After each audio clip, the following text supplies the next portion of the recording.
بيك حمود باع شباب. لا لا خطيه خليني بكرتون. شباب طبعا ذني خطيه امهن دعمتها سياره باعوا. هسه هذا كبر صار شوف ايش كبره. هذا سميناه لوسي بس هذا شباب ما له اسم. شو نسميه بالله اكتبونا بالتعليقات. باع شلون جوعانات. بارك الله بيك حمود خطيه يوميا اجيب لهم بعد ذني. باع شباب بس فايداتنا هنا من الاسواق. يابا شوف ايش قد جايب لهم. كل وين ذيك ماكو ذيك تخاف ما تجي. باع شلون هذا خطيه حتى ضعيف صاير. ميت روح شوف الاسواق شوف خاف واحد بيه هناك.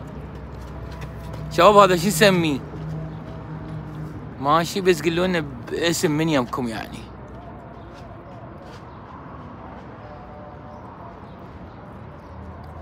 باع شباب خطيه. هذا هنا جاني يم الاسواق شباب.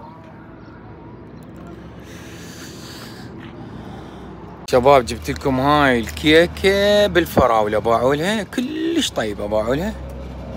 باع شلون حلوه. وبعد جبت لكم هاي الكيكه يسمونها هاي كيكه برشلونه. هاي برشلونه باعوا لها. طبعا انا جبت كيكه برشلونه لان برشلونه بهم تفاعل.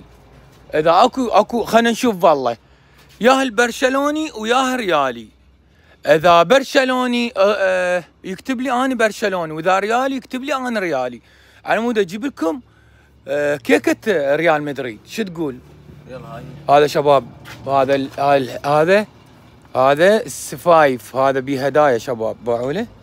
وين رحت؟ لا مو اي هذا انت وحظك جوائز داخل الكيس باعوا له.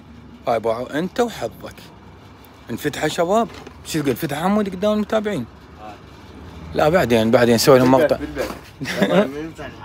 لا ما افتح هذا يوتيوب. ايش فيك؟ انا حولت عرفت التيك توك. يعني يلا نسوي لهم طبعا انا اقوى لاعب كنت شباب بالكرة القدم بس الظروف تدرون بعد اسواق وهاي عرفت الطاوبه يعني طلبوني بنادي الكويت وما رحت. ونادي شو اسمه هاي نادي كركوك. ايه نادي اسمه كركوك. نادي كركوك باعوا. لا شباب المحل اطلع.